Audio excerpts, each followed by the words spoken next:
Hello, everyone. We are live today. I'm excited. I want to welcome everyone joining us on this show, Making a Difference with Sandra Ukoh. And we have a special guest today. And before we bring her on board, I'd like to just go into a brief introduction. My name is Sandra Ukoh. I'm a Maxwell Leadership Certified Team Member, Speaker, Coach, and Trainer, a member of the Toastmaster, a best-selling author, and an IT salesperson of over 20 years. And today we have a special guest who will be talking to us. Her name is Mute Olori. And before I bring her on board, I'll just introduce it.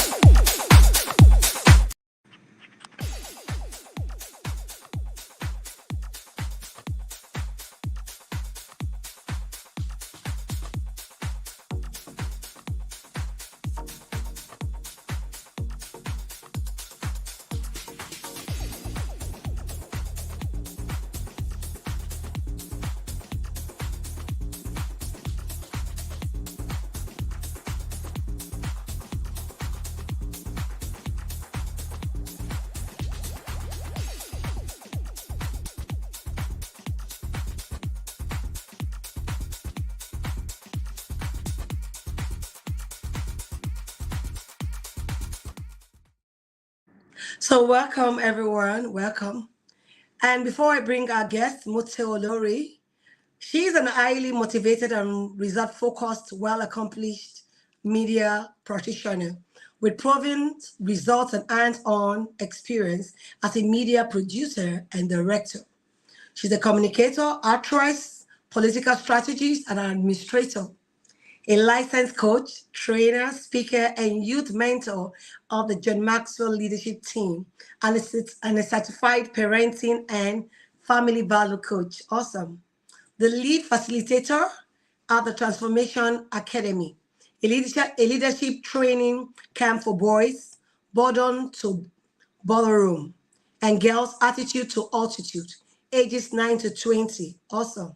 She's also a convener of Transformational Parenting Network on Facebook, host and producer of Transformational Parenting radio and television show on DSTV 253, AIT, Liberty Radio and TV, host for Total Women on AD4 TV radio. Married with three biological children and many mentees. Awesome. She's very passionate about leadership empowerment and upliftment for women and youths. And right now, the next person you get to see is Mute herself. She'll probably be you. Yay! Hi. Awesome. Awesome. Great. Great to have you, Mom. Thank you. How are you, Sandra? I'm super excited to be here. Thank you. Thank you so much for honoring our invitation. And I'm great. It's so Thank great to you. have you on this show today. I Thank like you. our viewers would like to hear from you. Perhaps there are things I didn't read out from your resume that you're doing. How you're making a difference in your world. We would like to hear from you. I think it pretty sums it up what I do. I've been in the media space for close to 30 years. I Wow. studied theater arts in the university, and after that, I branched into broadcasting, and I've been in the broadcast industry for that long as that. And apart while Three in decades. broadcasting, I went into production, into directing, into producing, and from there I went into administration. I did a bit of politics as a political administrator. I worked with presidential campaigns since 2003. I've worked with a lot of presidential campaigns, and from there, I went into women and development, because I wanted to try my hands on what it is like working in the development world. And that exposed me to a lot of problems and challenges that women face in our society. And I took the opportunity to use my skills, which is in media, to also create that awareness and some projection on the issues of women and the girl child. And in 2017, I joined the John Maxwell team, where I also on my skills in speaking, training, and coaching. So pretty well. That's just a summary of everything that you've said. So Awesome. that's me. Yeah. Awesome. That's 3 decades. You had worked for 3 decades in media. That's a great one. Great to have you on this show today. I'd like to find out, tell us Thank a little you. bit about the media production and directing. Okay, so media is a medium to communicate, to pass information using the visual or using the voice, as in radio. Radio, you use your voice to pass the message, you use your voice to say anything, to create as an advocate for propaganda, for to be a voice for news, whatever you want to do in radio, you use just your voice as your tool to get to your audience. It can be a targeted audience or a general audience. For television, that's where you have the visual. So it's not only your voice now, people get to see your face, people get to know you, they get to put a face to your name. And it's really an exciting world because being in the media, broadcasting is like a power, an authority. People want to hear things. People want to, they want to get information. They want to get some form of communication with what is happening in and around the world. So the media gives you that opportunity to get news, to get drama, to get entertainment, current affairs, whatever it is, and also a voice for you to speak. So that's what the media does. Now, when I joined Dark Communication, I remember that day, the chairman of that communication said, we like your pretty face. We want you to be in news and be a newscaster. And I remember saying to him, no, no, no. I am a production person. I like the flexibility of production, the ability to create, the ability to interpret something in your own way, the way you feel, the power you get knowing that you're bringing people together. You bring the actors, the cast, everybody, you're bringing them together, and you're taking something, maybe a script, a word, something written, a story written, and you're bringing it to life. You're giving it birth.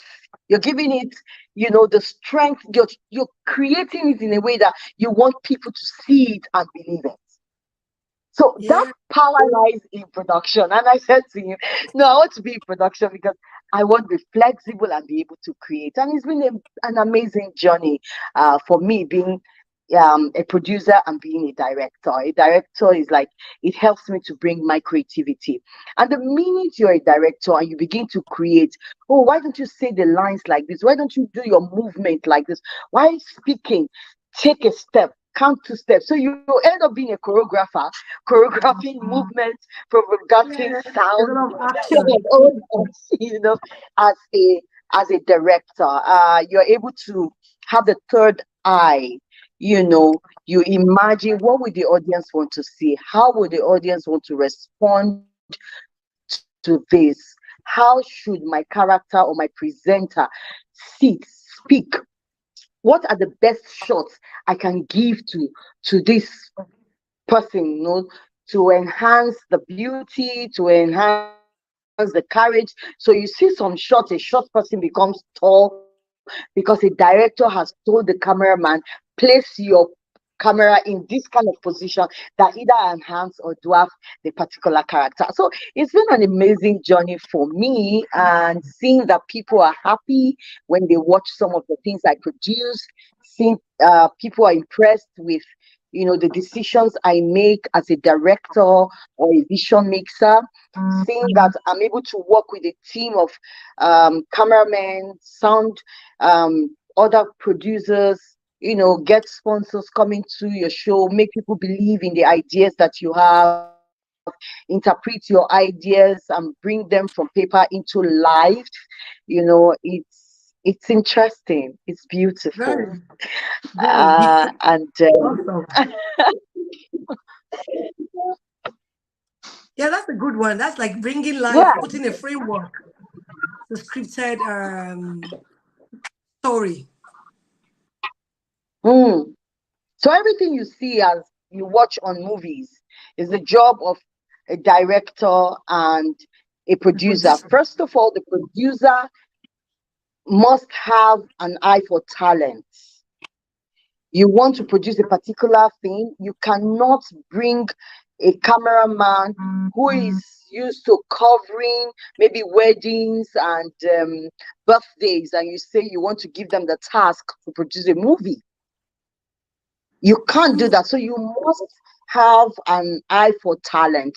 You must be able to see, put a crop of people together, from the costumiers to the makeup artists to the camera people to your studio hands to even picking your director who will help you interpret those things, getting sponsors. So you should have an eye for picking in the best. You should have the skill to manage people. You should be able to, when you bring people together, you're able to manage a team that will work together to bring, the end or product of what you have dreamt about, or the idea that you have on paper. You should be able to speak to sponsors, to be able to convince people why they should put their money on you, why they should put their stake on you, why they should give you their house to use as your location.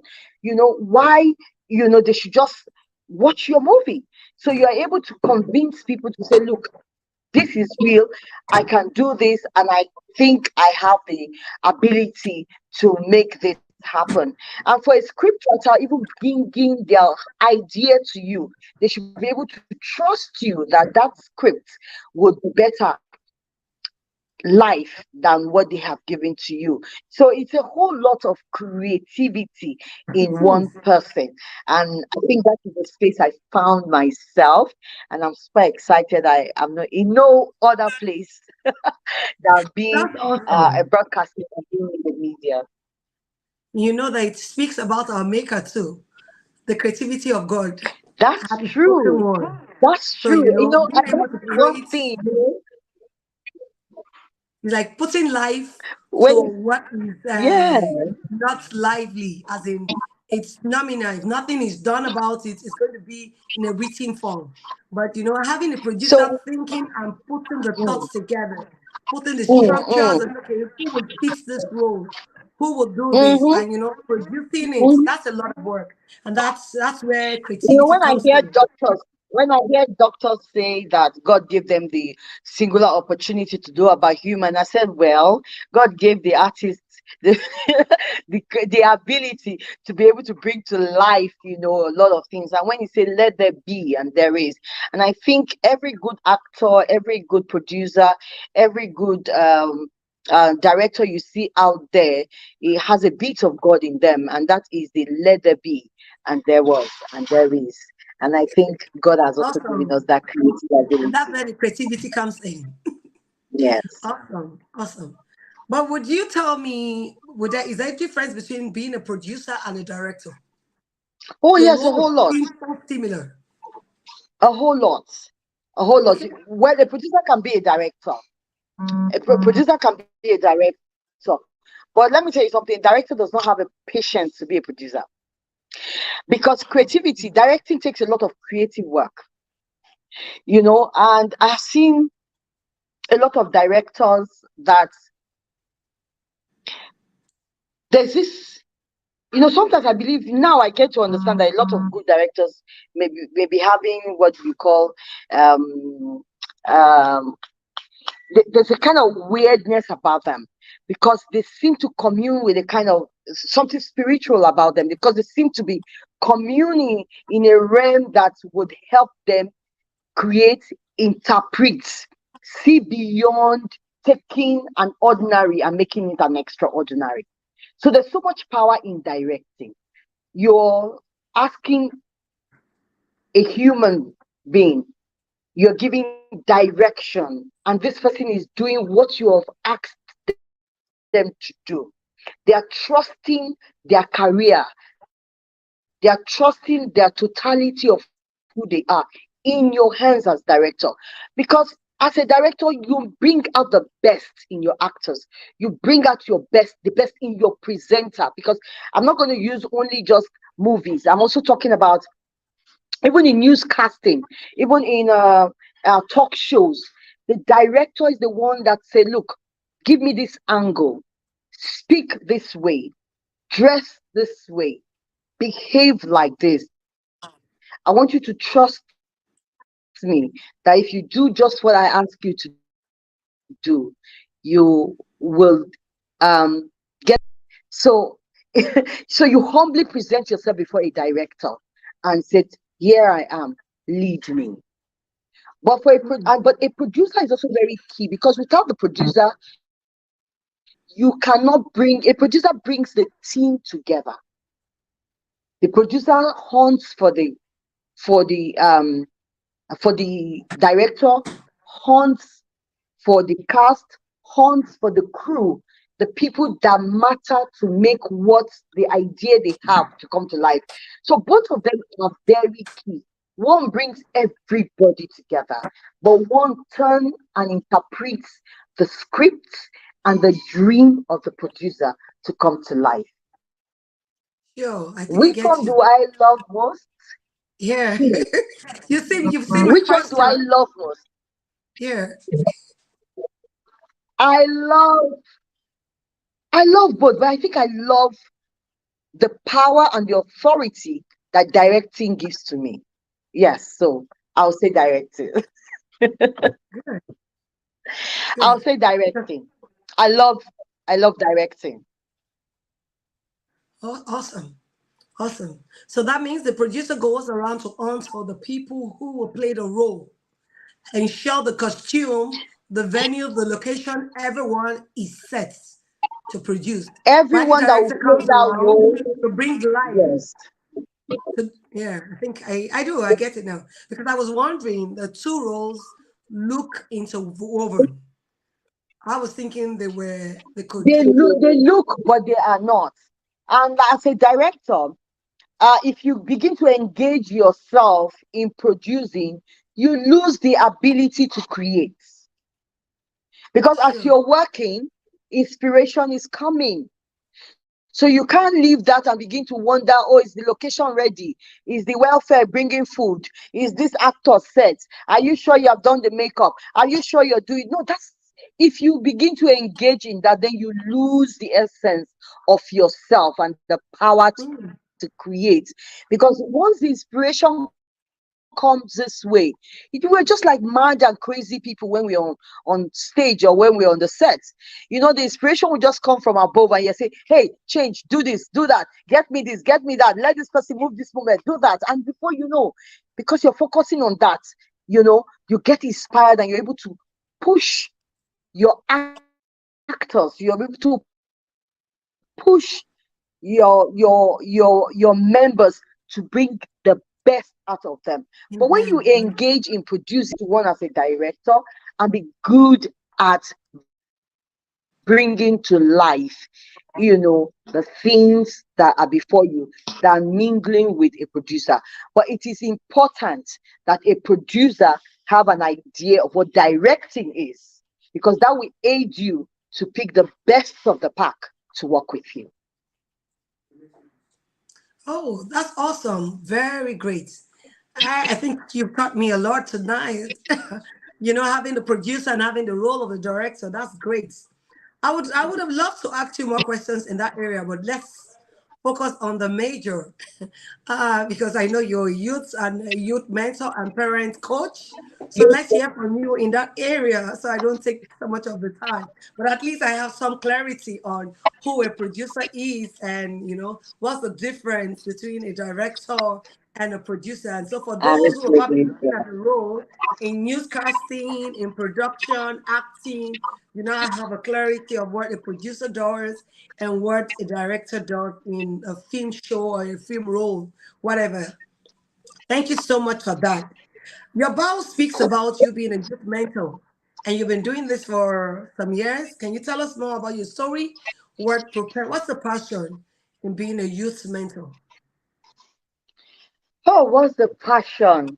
Now, they are different. Some people are called into something, some people are born into it, some people just develop passion for something, or some people, because of an experience they've had, they've gone to learn, and so they become that. So, where do I place myself? I I never really, at the beginning, planned to be in this space. I found myself drawn to it. So, right from my young, youthful age, I was always very active in the teens church. Any space where there are young people, youth, I was very active. And then when I left to the university and I'm in church, I just find myself wanting to work with young people. I just find myself talking to them, teaching them dance, teaching them acting, making them happy, being that person that would speak to you in a way that you trust me enough to confide in me. So I just found myself playing that role, being in that space. And I also found out that one. Now, I grew up in an area where the amount of vices in the area I grew up in is so alarming that once you mention, I come from Worry, there's this thing, people would just, number one, give up on you. They don't think anything can come out of Nazareth. Number two, everyone feel like, they have to be careful around you. They are very And aggressive, guys. What people say. yeah, so we are the most amazing people in the whole wide world. We're Very, smart. You can be We're aggressive smart. in business. You can be aggressive in We're, so many we're, good things. we're very, yes, it is a good one. We're very Yes, creative. We're a very lot. adamant. You know, we go for what we want. So we're go getters. When you talk about us from that part of the world, but then it's in a number of places because of the vices, it connoted something different. So having parents who helped me, irrespective that I grew up in this environment, helped me to be sane, taught me values and principles that have helped to shape who I am today. It was and has not so much part of the environment, because in the home I grew up for, my parents had an idea of the kind of child they wanted, the kind of home they wanted, and so they formed us like that. So they formed us with church, they formed us with God, they formed us with values, principles, and discipline. So there was a lot of that in where I grew up. So that helped me to also see um, how I can help other children who didn't have the advantage or the opportunities that I had growing up. Now, when you talk about vices like teenage pregnancy, when you talk about rebellious kind of children, when you talk about street children, we had it in the area I grew up. So I just found myself being that good girl, helping the good cop, helping the bad people in the environment. And so that followed me. So when I I got into the media, I saw myself producing the kind of production or the kind of ideas or creative thoughts that come to me are geared towards young people. So I had a program called Our Time that I was producing, was a youth program. It was given to me. In that process, I find myself coaching my presenters before they go on air. I find myself mentoring, and I didn't know what it was called mentoring. I didn't know it was called coaching. But before we go on set, you hear me prep them, motivate them, share my story, speak to them, take experiences. I mean, growing up in Warri, I left Warri after secondary school. I went to school in the northern part of Nigeria in Jos. I had another idea of what life is about.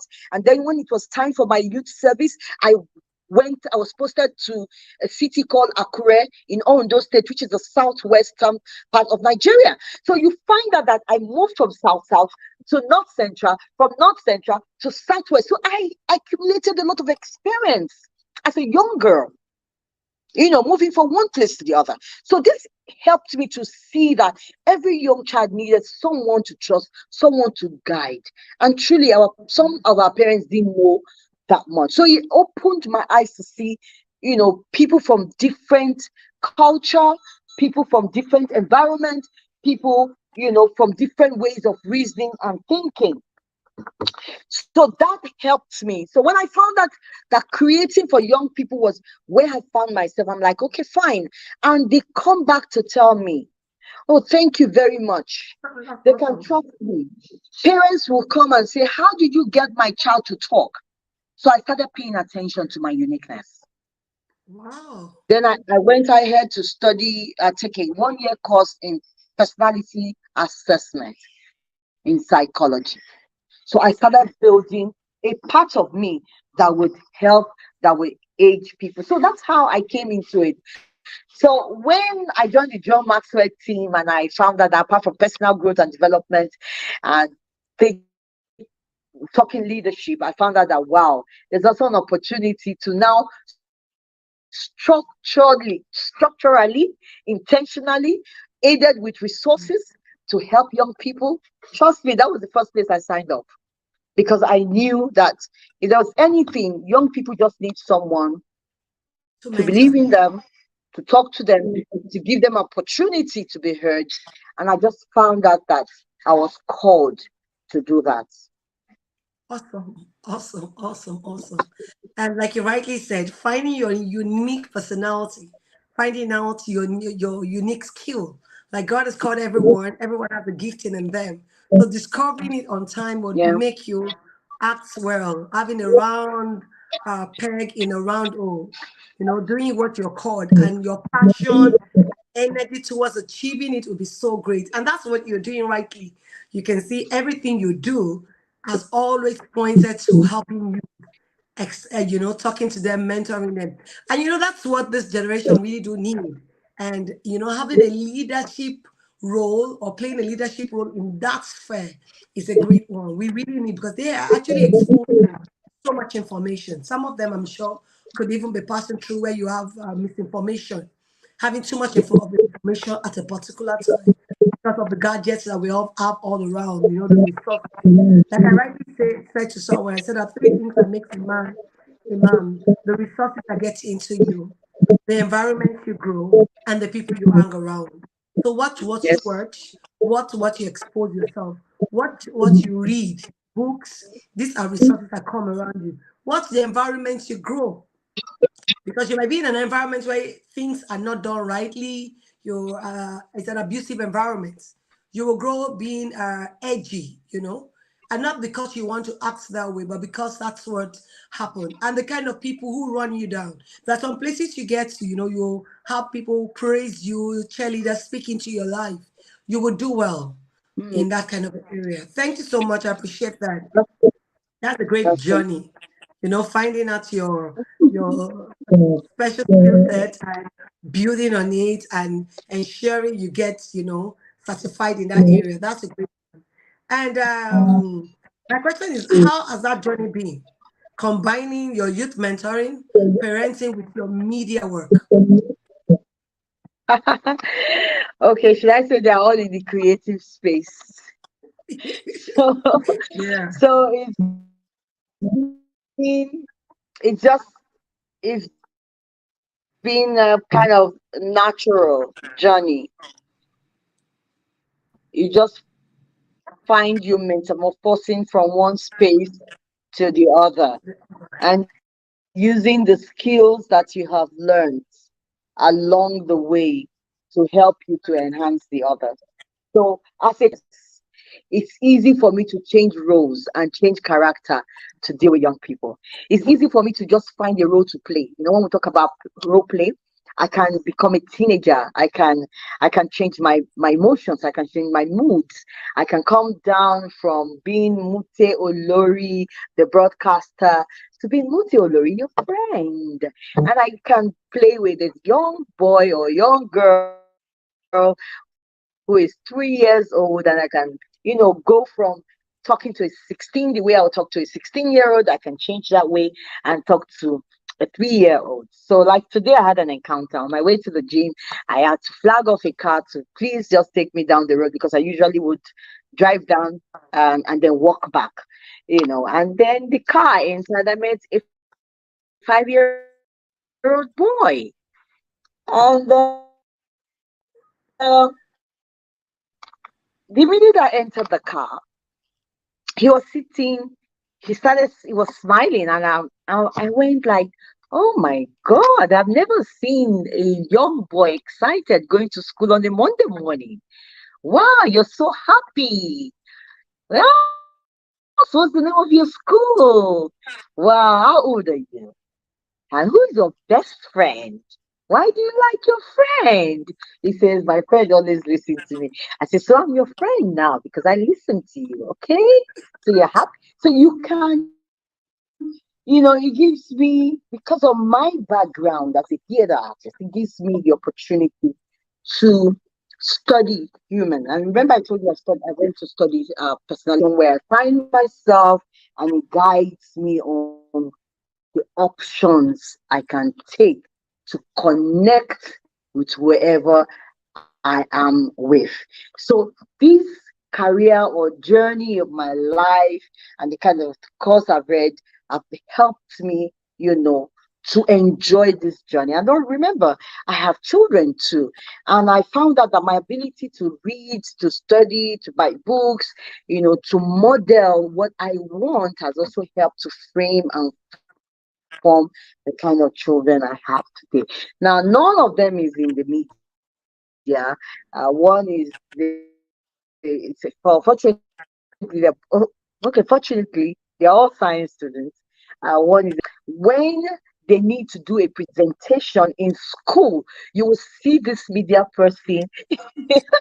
One has a blog, one Oh, has, man. you know, her speaking community that she's creating.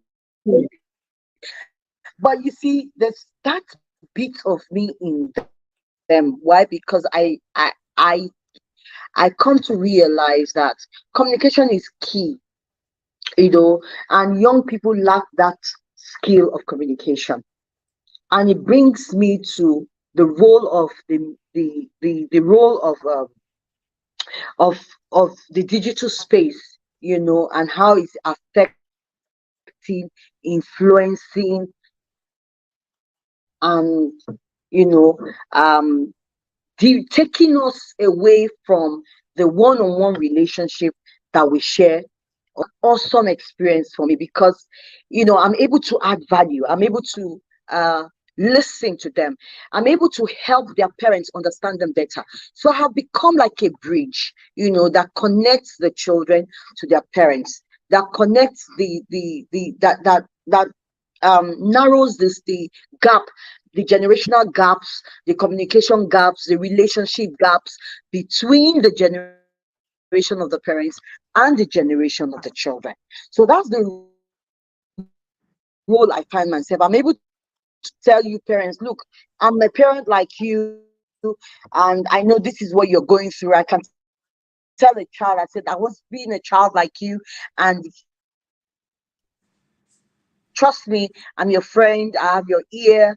You can listen to me. And I tell them I can help you create that relationship between your parents and you. So once you can give them that assurance, that you understand them and you understand their parents and you can help them, they trust you. And then once the parents see someone who is ready to help create that union, because they just don't understand this generation of children. They just don't understand them.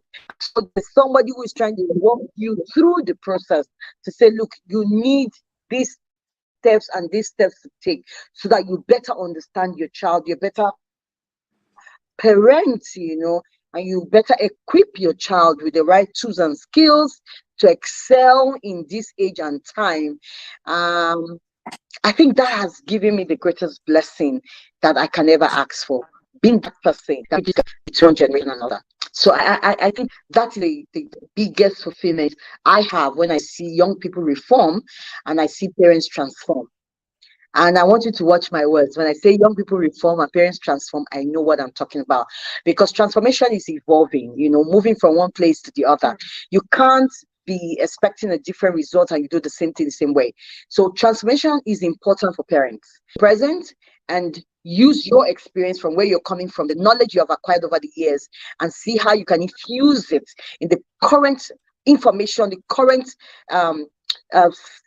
knowledge you have and help to raise someone's. And then when I talk about reforming young people, is moving from where they are with their beliefs and their minds and what they think is right, and then meeting someone who is transformed. They see it as an added advantage that will help them to become reformed people that are better in society. So I'm happy about that space, and that's where I belong, and I'm super excited. I'm that person called, that person called, to help these two generations find themselves. Awesome. I think we just go for a minute break. Then when we come back, we just deliberate more on that. Are you thinking of how to publish your book on Amazon or how to get your published book to become an Amazon bestseller book? Dip Insight Books is the perfect in-between solution in transforming your ideas into a book. We can help you with all the complicated parts of publishing, such as process TO transformation. What we do: full manuscript evaluation, receive quality assurance edit, full copy edit and final proofread to remove spelling and grammar mistakes, oversee your cover design, create your interior layout, publish and distribute your book, lock down your marketing strategy. Ghostwriting, where there is no manuscript. Our goal is to help you publish your book promptly. Contact us today at 404-740-9091. Email us at info@dipinsightworld.com. To start the submission process, check us out at www.books.dipinsightworld.com and submit your details. You can visit our Facebook page at Dip Insight World. Thank you so much. Welcome back. That's a great one. Reforming the youth and having a transformed parent, bringing them together.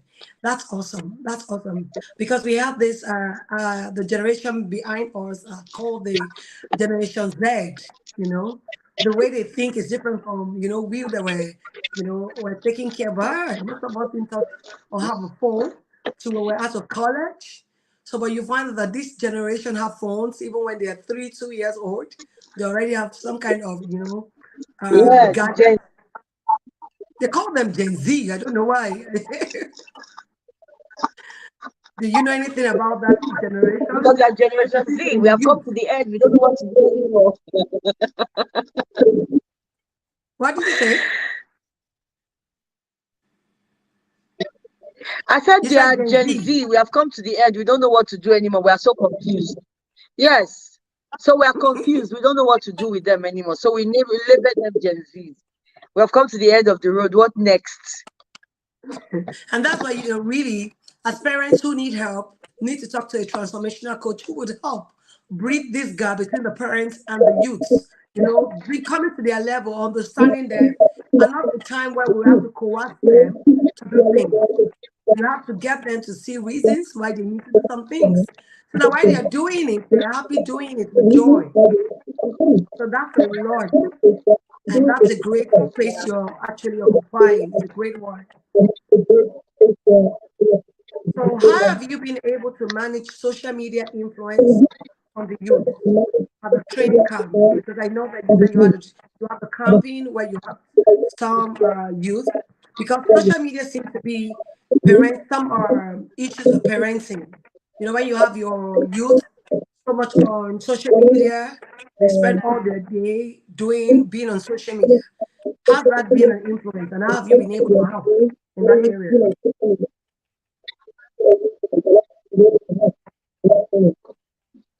I won't lie to you. It's a major issue. You don't give them access to the media, to social media. They just believe that they are living in the what do you call it, the cave age. They just believe that you don't want them to be in existence anymore. So social media plays a huge role in the lives of the children of this generation. I think that's why they reason the way they reason. Um uh, Too much hormones. What do I call it? Too much um vibrations and things going through them. So they're very hyper in this generation and time. But um there's nothing that we cannot handle as parents. So Yeah. at the camp, we have what we call rules and regulations. Now, young people um their attention span is very short and very low. So you need to understand them, and you need to create activities that match up with the level of energy that they have. So in camp, we create a lot of activities that get them that get them involved in thinking, doing, and building social skills.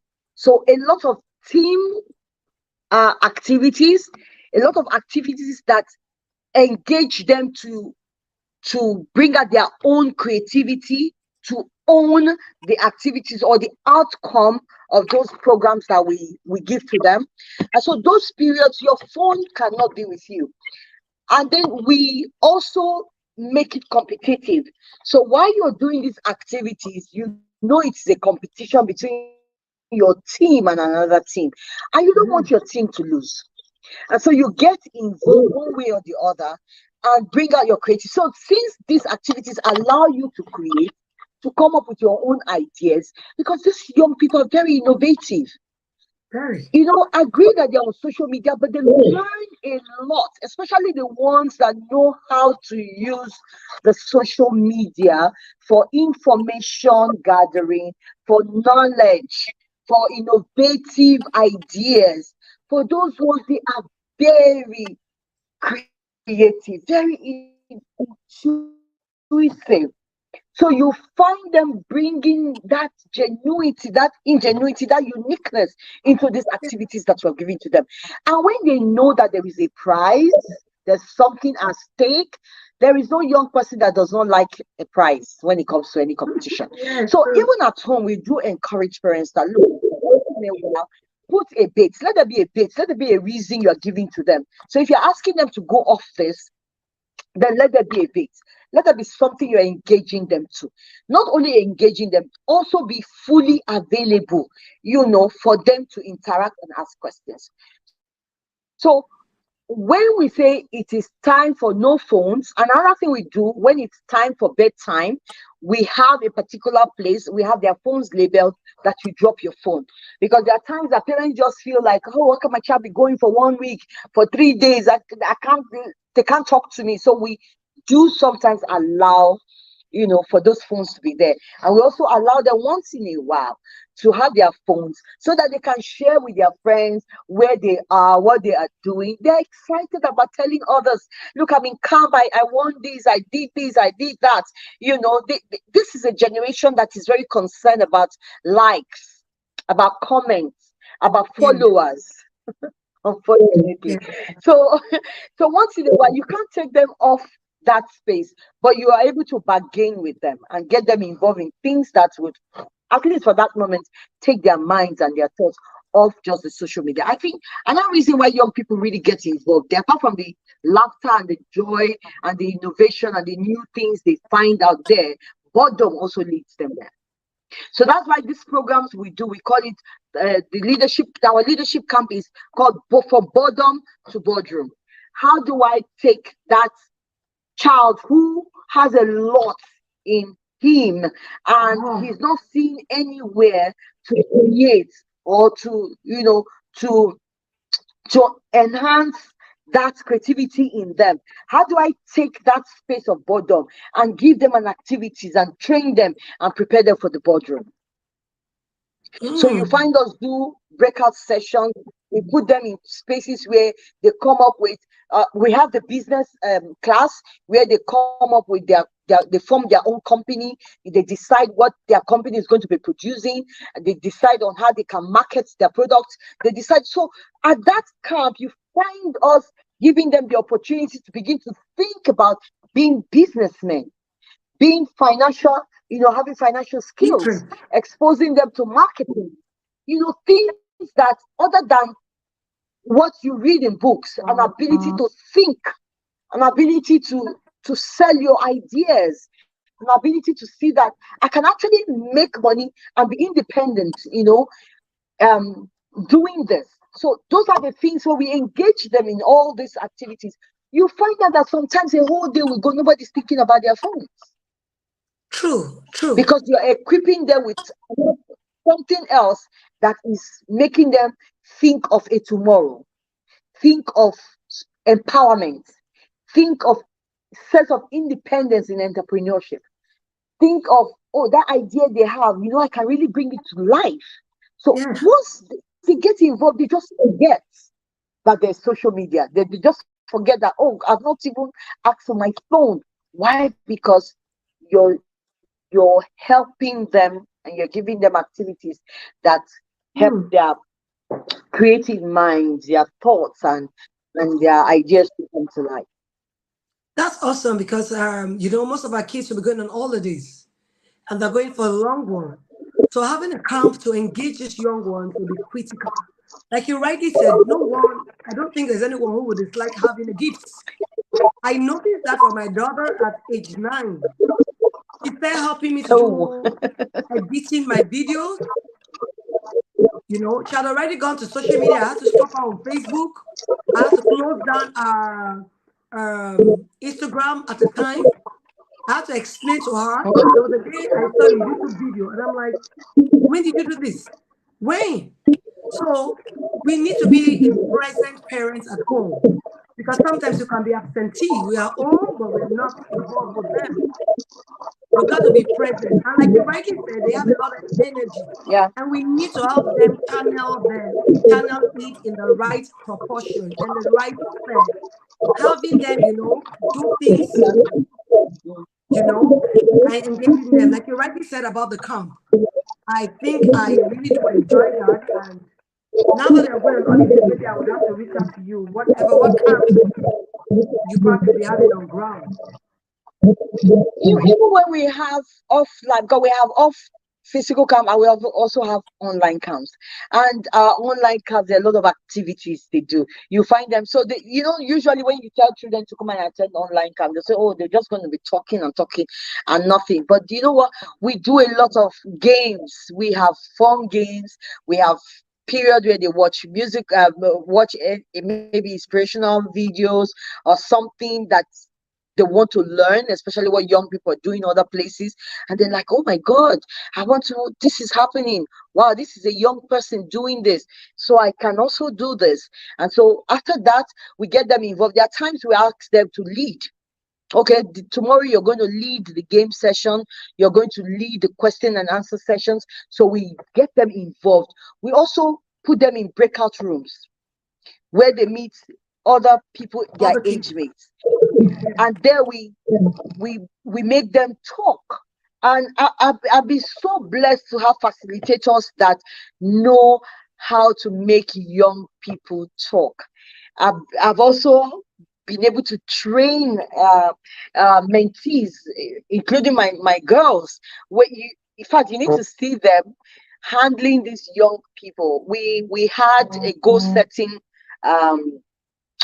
2 months ago. I think last month we had a goal setting and vision actualization roadmap class, and we had the ones in secondary school and the ones in primary schools because it's from 8 years. And I said, girls, I think you should handle this, and you need to see them talking to the 8-year-old, helping them, understand what goals are, why they should have goals, helping them to set goals, discussing about visualization and affirmation with them. I just stood back and like, wow, every child has a language, and every child needs someone who understands their language to be able to speak to them. So we've been blessed in the faculty to have facilitators that know how to reach them. And we also have some John Maxwell members who are also part of our academy, because we hunt for them, we bring them on with their expertise and see that they're able to reach out to these young children to help them. So when we do all that, you find out that at the faculty, the children come in, and when we say we are ending today, they say, no, we want more. Why? Because you're giving them value. You give them the opportunity to jump around. Sometimes our exercises we do, we tell you, okay, we do some kind of exercises that's okay. yellow, yellow, get me a yellow thing from your house, and they start running to the kitchen and everywhere. They expend those energies. So they're not just sitting down, by the screen to watch. So they're doing something. They want to be the first to get it, and all that. So yes, the camp gives us this opportunity, and of course, this long break, we're coming up with our physical camp. We're also coming up with our online camps, and I'm sure that you'll be able to share it with your community and get those who can be in physical in Abuja, yes, and those who cannot, they'll go online and be part of the value tables that we share with them. Yeah, I would like to have such information I can share on my channel so that those who want to engage in the youth for free, they can Yeah, engage. we'll So, definitely do before we that. call it a day, I want to find out, how have you been able to manage a temperamental youth? Know their temperament, know their makeup, know who they are, and know that thankfully the John Maxwell has what we call the disc. And the disc helps us to know the personality types, to study the personality types of everyone. And so the ones that are the dominant ones, the ones that are the ones who like to inspire people in their group, those who like to motivate, those who are very prim and proper. Trust me, sis, if every parent are able to just take time to study their children, they'll be able to understand that one way does not fix all. You can never use the way you raise child A to raise child B. And your attitude as a parent will determine if you're going to have a calm child, no matter how much energy they have, or you're going to raise a timid child because you always shut them down. When I've seen a lot of experience. I really don't want to use my kids, but I want to share experiences where situations where I've been in spaces where I see a child and I'm like, how are you? The parents will say, can't you say fine? Say fine now. Can't you answer? Can't you speak? For me, who is asking the question, I'm able to understand that this child is a slow thinker or one who responds after, taking into cognizance or assessing his or her environment and, processing what they want to say. So that minute they spend in assessing the environment, they want to know if you're trustworthy enough for them to have a conversation with you, and they're processing what they need to say, could really, for an impatient parent, mean that the child is slow and don't want to speak. But for me, I've been able to assess that, okay, this child needs some time to process. And this child is very mindful of how they speak or what they say. So in that case, I will give that child the time to process. I will pause. I will not ask questions back to back. So I'll give the child the time to process and to answer. And if the question I ask is too advanced for that child, I can also break it down into bits and pieces for the child to understand so they're able to answer my question. But many times we are impatient because we are not taking time to understand the temperament, how that child is wired, how that child's makeup is. So we use our experience of years and the knowledge we've acquired over the years, knowing that yes, it's important to answer questions, to speak well, to open your mouth and talk. So we expect that this child who is just finding his or herself, who is trying to process things, should just immediately respond the way we will respond that we have used 30 years or 40, 50 years to learn. Get you. So we need to understand that temperament. We need to teach. I've seen a situation where a parent will complain, my child is not doing this. And one question I will ask, have you taught the child? Oh, they will say, I told the child. I said, no, have you taught the child? Have you given the child the opportunity to learn, to fail, to fall, and to own the process? So we have a lot of expectation, and expectation is not the best way to raise children. When you have too much expectation, I have one of my mommies who always say, Regina Magege, she said, when you put too much expectation in children, be ready to be disappointed. So she does not expect anything. You know, I agree with that because she's a teacher, so she knows the students. So she said, don't put your expectation, because when your expectation is so high, they will just crash it and crash you. So allow children to grow, let them go through the process one after the other. They make their own mistakes, they learn, but be there to guide, be there to nurture, be there to understand, be there to model the behavior that you want them to be. So if you're very impatient with your child, trust me, you're going to raise a child that's full of a lot with anxiety. You're going to raise a bully. You're going to have a child that has very low self-esteem. You're going to have a child that's always expecting you to answer the questions themselves and need a lot of validation from you. So sometimes you see a child answering a question, they'll be looking at the parents to know if the parents will shake head and say, yes, you answered the question well.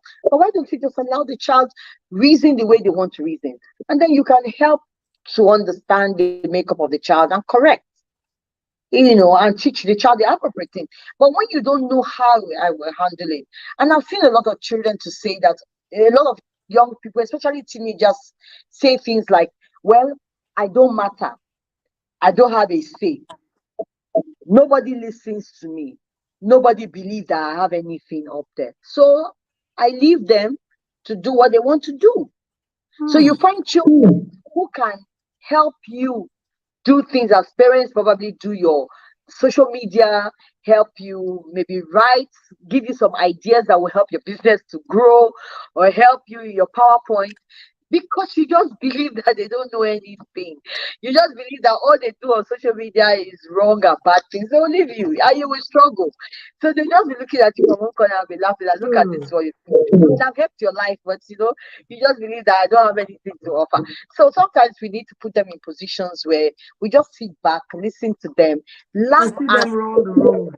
yes, even if it's not right, laugh at it and see it as a process, that they are going through their own process to find who they are until they become that experts that you are already, and they're able to add value to other people.